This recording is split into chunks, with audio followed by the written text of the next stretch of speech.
Rapport d'analyse politique sur la situation post-électorale après la présidentielle du 25 octobre 2025. Préambule.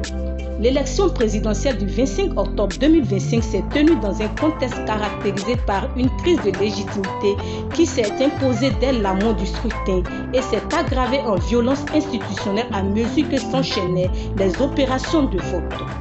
Le processus a abouti certes à la reconduction du président sortant, mais a profondément déchiré la Côte d'Ivoire, ôté tout crédit à l'institution électorale et ébranlé les partis politiques traditionnels jusque dans leurs fondements. Pour GPS, la séquence post-électorale fut une tragique comédie sanglante qui ne peut être comprise qu'à partir d'un exposé rigoureux des faits, auquel suivront une lecture politique de la situation post-électorale en Côte d'Ivoire et des suggestions sur ce que pourraient être les perspectives pour générations et peuples solidaires. Grand 1. Déroulement, participation et légitimité du scrutin présidentiel du 25 octobre 2025. Le 27 octobre 2025, la Commission électorale indépendante CEI publie les résultats provisoires du scrutin présidentiel. Les chiffres placent Alassane Ouattara largement en tête avec 89,77% des suffrages exprimés pour un taux de participation annoncé à environ 50%. Le 4 novembre 2025, le Conseil constitutionnel confirme ces résultats et proclame la réélection du président sortant pour un 4e mandat. Mais derrière ce vernis de l'égalité institutionnelle, le scrutin du 25 octobre 2025 est vicié dès son origine. La compétition électorale avait déjà été vidée de sa substance par l'exclusion arbitraire ou l'invalidation administrative de 3 des principales figures de l'opposition: Laurent Gbagbo, Guillaume Kibafori Soro et Tidiane Thiam. Privé de toute véritable alternative politique, le scrutin n'a offert qu'une illusion de compétition, transformant l'élection en plébiscite programmé. Petit 1. Un engouement populaire quasi inexistant. Dès les premières heures du vote, un constat s'impose: la faible mobilisation citoyenne. Dans de nombreuses localités, des bureaux de vote sont restés désertés pendant des heures. Des vidéos publiées par des journalistes, des blogueurs indépendants et des citoyens montrent des files d'attente inexistantes, des bureaux parfois vides ou contenant seulement les membres de la CEI. Des observateurs électoraux ont signalé des bureaux ouverts, mais sans électeurs jusqu'en fin de matinée à Yopougon, à Bobo, Boaké et Daloa. Des centres de vote où les urnes sont restées quasi intactes durant plusieurs heures. Des zones où l'on a observé plus de forces de sécurité que d'électeurs. Ce manque d'adhésion populaire contraste fortement avec le taux de participation avoisinant 50% annoncé par la CEI. Petit 2. Un scrutin marqué par les irrégularités et anomalies documentées. Avant même l'ouverture des bureaux de vote, le média en ligne Abidjan.net publie en exclusivité des résultats, zone par zone, qui place le candidat Alassane Ouattara en tête de l'élection avec 95,95% des suffrages exprimés. La publication de chiffres fantaisistes par la CEI elle-même en faveur du candidat Ouattara lors de la proclamation des résultats, suivie de corrections précipitées, a jeté une ombre supplémentaire sur la crédibilité du scrutin. En effet, le porte-parole de la CEI, Émile Ebrotier, a, à plusieurs reprises, proclamé des résultats incohérents avant de venir les rectifier plus tard. Ainsi, à Kounaïri, sur 14 213 suffrages exprimés, le candidat Alassane Ouattara a obtenu 16 630 voix. À Bouna, le nombre de voix décomptées, 60 000, dépassait le nombre total d'électeurs inscrits, 57 000. Dans le Béquet, autre foyer d'anomalie, des résultats ont dû être corrigés après la publication initiale, notamment sur le taux de suffrage exprimé qui dépassait les 100%. Présentés comme de simples dysfonctionnements techniques, ces incohérences statistiques ont été corrigées sans publication intégrale des procès-verbaux rectifiés. Ces anomalies ne sont pas des cas isolés. Elles s'ajoutent à une longue série de dysfonctionnements dénoncés tout au long de la journée. Vote par des personnes n'ayant jamais retiré leur carte d'électeur mais ayant pourtant signé les listes d'émargement. Vote massif, assisté par des représentants du candidat du RHDP sous l'œil passif des agents de la CEI. absence de représentants des candidats de l'opposition dans près de 75% des bureaux de vote, empêchant la surveillance du scrutin. Présence excessive d'agents de sécurité autour des centres de vote, créant un climat de dissuasion. Grand 2. Lecture politique des chiffres fabriqués du scrutin. Le scrutin du 25 octobre 2025 a donné lieu à la publication de résultats par la CEI.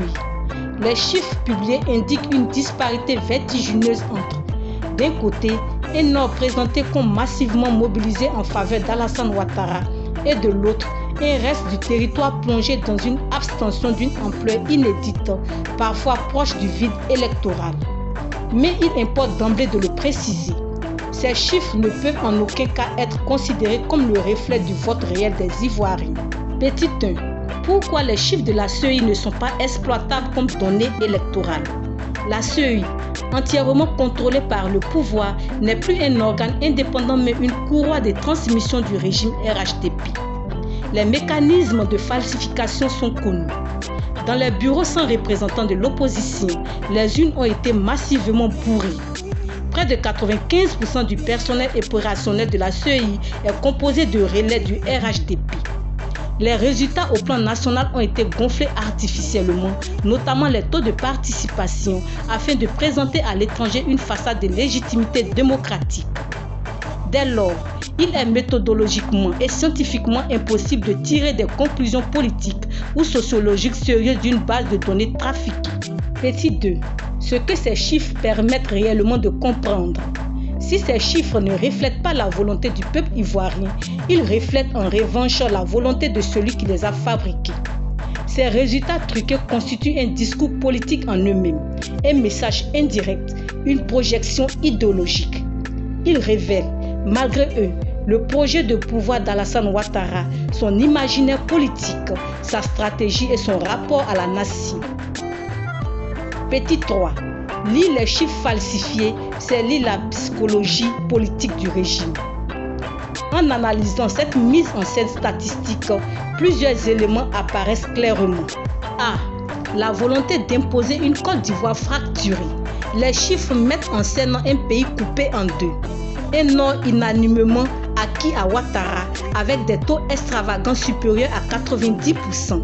Et un Sud centre-ouest plongé dans une abstention massive avec des taux d'abstention frôlant les 70%, présentés comme une démobilisation totale. Cette représentation ne correspond à aucune réalité sociopolitique crédible. Elle correspond à la stratégie du pouvoir qui consiste à imposer dans les esprits l'idée d'une division identitaire irréversible. B. La construction artificielle du Nord bastion imprégnable. Les taux de participation et de suffrage attribués au Nord révèlent moins du vote que de la narration politique.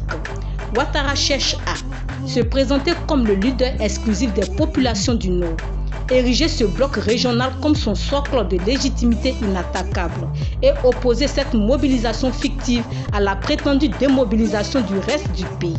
Ce discours statistique vise à sacraliser un rapport de force identitaire. C. La mise en scène volontaire d'un pays divisé entre fidèles et défiants. Les chiffres montrent ce que Ouattara veut faire croire, pas ce que les Ivoiriens ont réellement exprimé. Un Nord totalement fidèle, un Sud centre-ouest totalement désabusé. Cette dichotomie grossière ne traduit pas une réalité électorale, mais une stratégie de pouvoir fondée sur la fracture, la tension territoriale et la manipulation identitaire. 4. Ce que disent vraiment ces chiffres, non pas le vote, mais la doctrine ouattarienne.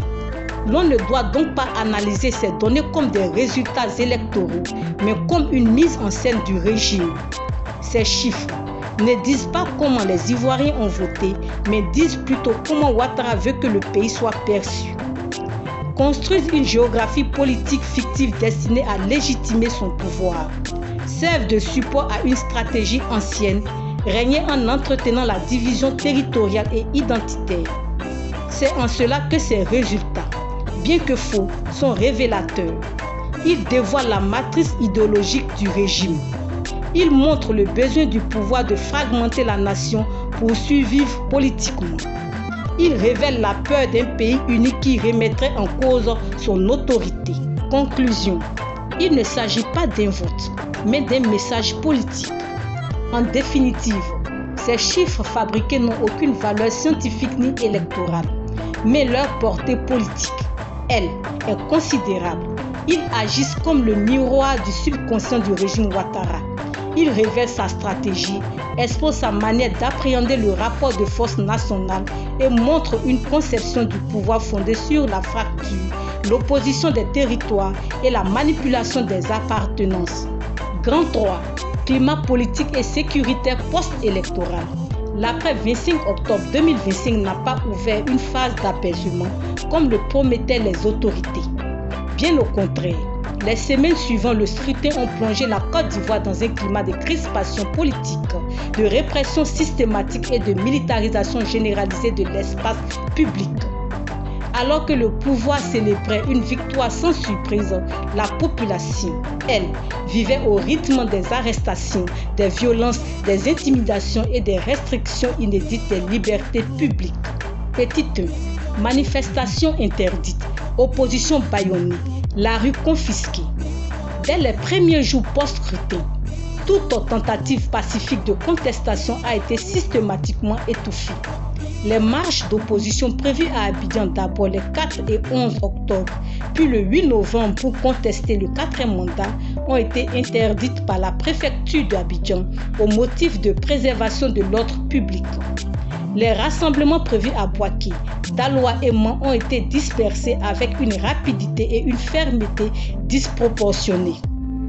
Plusieurs centaines de manifestants ont été interpellés. 80 personnes ont déjà été condamnées à 3 ans de prison ferme pour attroupement non autorisé. Les procès continuent. Des centaines d'autres sont détenus dans différentes prisons. Arrestation le 4 novembre 2025 de Damanan Pikas, vice-président du PPACI, pour appel à l'insurrection. 13 membres de la direction du PPACI, Assouadou, Hubert Oulay, Jean-Gervais Tcheïdé, Michel Gbagbo, etc., convoqués les 27 et 28 octobre 2025 par la préfecture de police d'Abidjan pour les auditionner, puis ces convocations ont été reportées à des dates ultérieures sans explication officielle claire. 13 membres du PDCI-RDA arrêtés pour complot contre l'État, dont les présidents de la structure de jeunesse universitaire et de la jeunesse rurale. Le message était clair. Aucune voix discordante ne serait tolérée. Petit 2.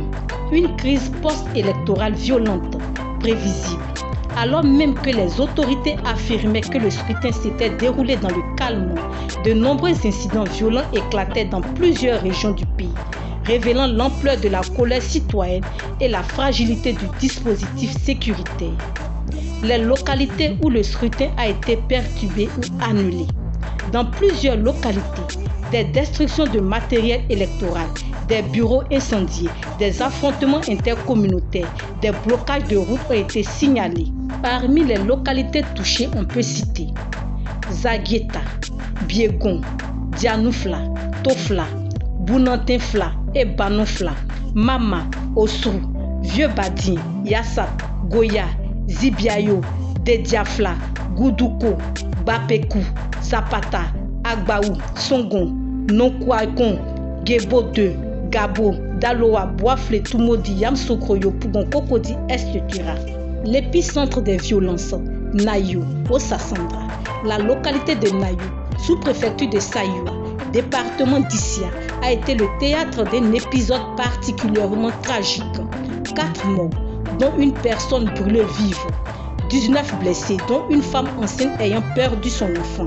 Au moins 20 maisons incendiées, pillages, affrontements politico-communautaires entre partisans du RHDP et du PPACI, destruction du matériel électoral. Au total, selon les chiffres officiels du Conseil national de sécurité CNS, l'élection présidentielle d'octobre 2025 aura fait 11 morts, 71 blessés, 1658 interpellations. Petit 3. Une militarisation inédite, 44 000 agents déployés avant même le scrutin. Dès le 5 octobre, soit 20 jours avant l'élection, l'État a lancé l'opération Espérance. 18 000 policiers, 18 000 gendarmes, 8 000 militaires. Au total, 44 000 agents ont été déployés, soit 25% de plus qu'en 2020. Ce dispositif exceptionnel a transformé le pays en zone sécuritaire avec des patrouilles armées, des rafles systématiques, des fouilles corporelles, un couvre-feu de fête dans les grands centres urbains. Le Conseil national de sécurité CNS a interdit toutes les manifestations publiques pendant 2 mois.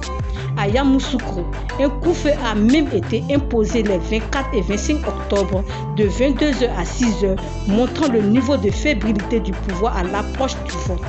Petit 4. Le discours polémique d'Alassane Ouattara ou l'encouragement de milices.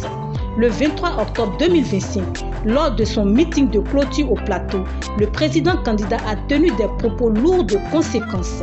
Il a ainsi déclaré « Chers jeunes, je vous demande d'être vigilants, de bien surveiller vos différents quartiers, parce que, vous savez, les chiens peuvent toujours passer, mais nous devons être prêts à protéger la Côte d'Ivoire. Oui, nous devons être prêts à protéger notre belle nation. » Ces mots ont été interprétés comme un appel à l'auto-organisation de groupes civils armés pour protéger les bureaux de vote. Un rôle normalement réservé aux forces régaliennes. Dans ce contexte tendu, ce type d'appel favorise la création de milices sous couvert de vigilance citoyenne, accentue les risques de confrontation communautaire et les violations du cadre légal. Le pouvoir a ainsi contribué à déplacer le maintien de l'ordre hors du cadre légal vers des acteurs civils incontrôlables. Grand 4. Conséquences sociales, politiques et économiques. Le scrutin du 25 octobre 2025 n'a pas seulement consacré un pouvoir contesté, il a ouvert une période de troubles profonds dans la société ivoirienne. Les effets se font sentir à tous les niveaux, social, économique, politique, et leur profondeur montre que la crise dépasse le cadre électoral. Elle touche le lien national lui-même. Sur le plan social, la période post-électorale a installé un malaise qui dépasse de loin les habituelles frustrations politiques. Partout dans le pays, l'idée que le vote puisse servir à quelque chose s'est effondrée. Beaucoup d'Ivoiriens considèrent désormais que voter n'est plus un acte civique, mais une perte de temps car les résultats sont inscrits d'avance. Les institutions chargées de garantir la transparence ne sont plus perçues comme indépendantes et le processus électoral apparaît comme une mise en scène où le bulletin de vote du citoyen n'a aucune incidence réelle sur les rapports de pouvoir ni sur les conditions de vie quotidiennes. La répression immédiate des protestations, les arrestations, les violences policières et les poursuites qui ont suivi les rassemblements ont envoyé un message clair. Exprimer son opinion peut coûter sa liberté, parfois même sa vie. Le sentiment dominant est désormais que le pouvoir ne se conquiert plus par la persuasion démocratique des électeurs, mais par d'autres moyens. Et cela est dangereux. Au plan économique, l'instabilité politique a eu des conséquences immédiates. Les jours qui ont suivi le scrutin ont été marqués par un ralentissement général de l'activité, marchés moins fréquentés, trafic réduit, investissements suspendus, corridors commerciaux perturbés par les barrages sécuritaires. Les secteurs les plus touchés ont été ceux qui font vivre la majorité des ménages, l'économie informelle, le commerce de détail, le transport urbain et interurbain. Les couvre-feux, les contrôles renforcés et la crainte de heurts ont aggravé cette contraction. Pour de nombreuses familles, cette période s'est traduite par une baisse nette des revenus, une précarité accrue et une impossibilité de planifier quoi que ce soit dans un contexte déjà marqué par la hausse des prix. L'économie ivoirienne a montré qu'elle restait extrêmement sensible au climat politique et que la paix sociale en est l'un de ses moteurs essentiels. Sur le plan politique, la généralisation de l'intimidation et de la surveillance a profondément atteint les citoyens ordinaires qui se sentent désormais exclus de la vie publique. Les valeurs fondamentales censées structurer la République, liberté de conscience, liberté d'expression, responsabilité civique, contrôle citoyen du pouvoir, expression libre du suffrage, participation au débat public, égalité devant la loi, ont été progressivement vidées de leur substance. La politique se vit désormais comme un espace dangereux. Chacun se tait, non par indifférence, mais par peur. Et la souveraineté populaire s'étiole à mesure que la parole citoyenne disparaît de l'espace public. Les mécanismes de contrôle, de dissuasion et de répression mis en place par le pouvoir RHDP se sont institutionnalisés au point d'assécher la participation citoyenne et de rendre suspecte toute expression critique. Cette gouvernance fondée sur la peur a renforcé la méfiance entre l'État et les citoyens et entre les citoyens eux-mêmes. Ce recul des libertés publiques n'est pas une simple parenthèse. Il représente une menace directe pour la culture démocratique elle-même. Une démocratie dans laquelle on ne peut ni débattre, ni contester, ni défendre pacifiquement ses convictions finit tôt ou tard par cesser d'exister. Grand 5. Reconfiguration de la scène politique. L'élection présidentielle d'octobre 2025 a profondément redessiné le paysage politique ivoirien, non pas en termes de nouveau équilibre, mais en termes de fracture et de repositionnement tactique. L'opposition, qui avait échoué à s'unir avant le scrutin, s'est retrouvée encore plus divisée après celui-ci. Petit 1. Un après-scrutin marqué par une opposition en dispersion stratégique. Le PPACI de Laurent Gbagbo a annoncé le 6 novembre 2025 son boycott des législatives prévues pour décembre au motif que les conditions d'élection libres et équitables ne sont pas réunies.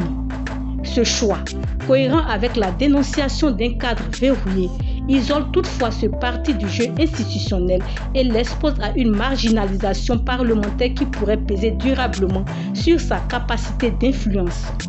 À l'opposé, le PDCI-RDA de Tidiane Thiam adopte une ligne différente, celle de la participation. Pour tenter de peser aux législatives, le parti tente de créer une nouvelle alliance politique, le Rassemblement des Ivoiriens pour la démocratie, RID, censé fédérer les forces prêtes à concourir. L'objectif affiché, empêcher le RHDP de contrôler totalement le Parlement, s'accompagne d'un paradoxe difficile à ignorer. Comment prétendre contrer un système que l'on estime biaisé tout en validant ce même système par sa participation? Pour une partie de l'opinion, cette ligne ressemble à une opposition d'accompagnement qui cautionne implicitement le régime qu'elle critique. Petit 2. Fracture interne et incapacité à construire une plateforme commune. La recomposition post-électorale révèle une opposition encore incapable de surmonter ses divergences ou de s'accorder sur une vision commune. Le refus public de Daniel Boni-Claverie de rejoindre le RID illustre cette difficulté. Pour plusieurs personnalités de l'opposition, cette alliance apparaît précipitée, sans vision partagée, sans garantie d'équité et conçue davantage pour occuper l'espace institutionnel que par la construction d'un véritable rapport de force. Cette situation met en lumière une problématique plus profonde.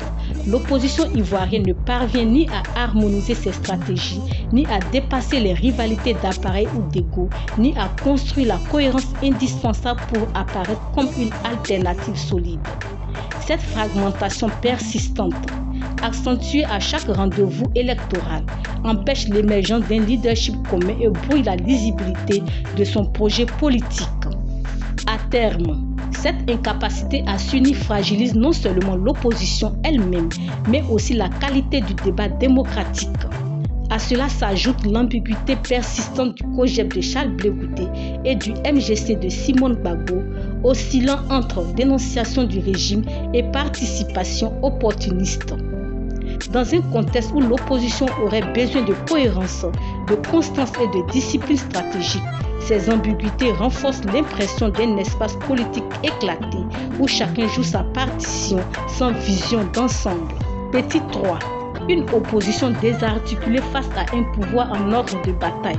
Au moment où l'opposition peine à s'unir et avance en ordre dispersé, le RHDP apparaît comme une machine politique parfaitement huilée, structurée, disciplinée et appuyée sur l'appareil d'État. Le pouvoir n'a même plus besoin de diviser l'opposition. Elle se fragmente elle-même. Ce déséquilibre crée une configuration où l'hégémonie du RHDP ne découle pas tant de sa force intrinsèque que de l'effondrement stratégique du camp adverse. Face à la toute-puissance du RHDP, l'opposition se révèle incapable de se hisser au niveau du défi historique. Faute d'un projet fédérateur, d'un leadership partagé et d'une ligne claire, l'opposition laisse au parti au pouvoir le champ libre pour imposer son rythme, ses cadres et ses règles du jeu. Petit 4. GPS, la constance stratégique. Dans ce paysage fracturé, Générations et Peuples Solidaires GPS apparaît comme l'exception notable. GPS est l'un des rares mouvements, sinon le seul, à avoir gardé une cohérence parfaite entre son analyse politique et son action concrète. Le mouvement n'a pas participé à un scrutin qu'il jugeait illégitime. Il n'a pas cédé aux calculs opportunistes. Il a assumé une ligne de résistance démocratique claire et constante. Ce refus n'est pas une absence de volonté de combat, c'est une position éthique, une manière d'affirmer qu'on ne construit pas une alternative solide en validant un processus faussé.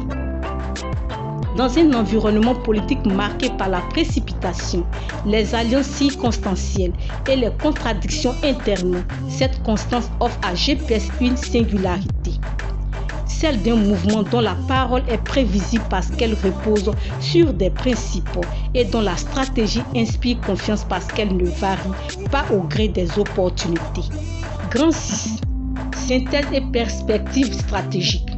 Le scrutin présidentiel du 25 octobre 2025 constitue un moment de vérité nationale.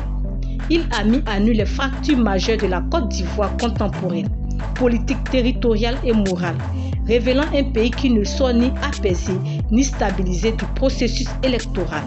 Le président proclamé souffre d'un déficit de légitimité qui fragilise sa capacité à gouverner un pays aussi fragile et aussi divisé que la Côte d'Ivoire, tandis que la démocratie elle-même est désormais réduite à sa version caricaturale. Un scénario écrit dont chacun connaît les péripéties avant même l'acte final. L'autre enseignement essentiel concerne l'opposition. Sa dispersion stratégique et l'absence d'une ligne commune l'empêchent pour le moment d'incarner une alternative crédible. La séquence post-électorale a démontré son incapacité à se hisser au niveau d'un projet national, laissant le champ politique sans contrepoids organisé. Dans ce contexte, la responsabilité historique de Générations et Peuples Solidaires GPS et de son président, Soroki Gbafoury-Guillaume, apparaît avec une netteté particulière. GPS n'a pas seulement contesté un processus défaillant, il a assumé une position éthique, refusant de cautionner un système faussé. Ce choix stratégique l'installe aujourd'hui comme l'un des rares pôles de cohérence et de crédibilité politique. La mission qui s'ouvre pour GPS dépasse désormais la critique du pouvoir. Il s'agit de reconstruire les fondations républicaines du pays. Restaurer la démocratie implique de refonder les valeurs, les pratiques et les institutions à partir d'une éthique publique forte et portée par des femmes et des hommes formés, disciplinés et capables de convertir la lassitude populaire en énergie politique. GPS aborde cette nouvelle phase avec deux atouts essentiels: une légitimité populaire préservée et un capital moral intact. Le défi des années à venir consiste à transformer ces atouts en force politique, organisée puis en victoire démocratique.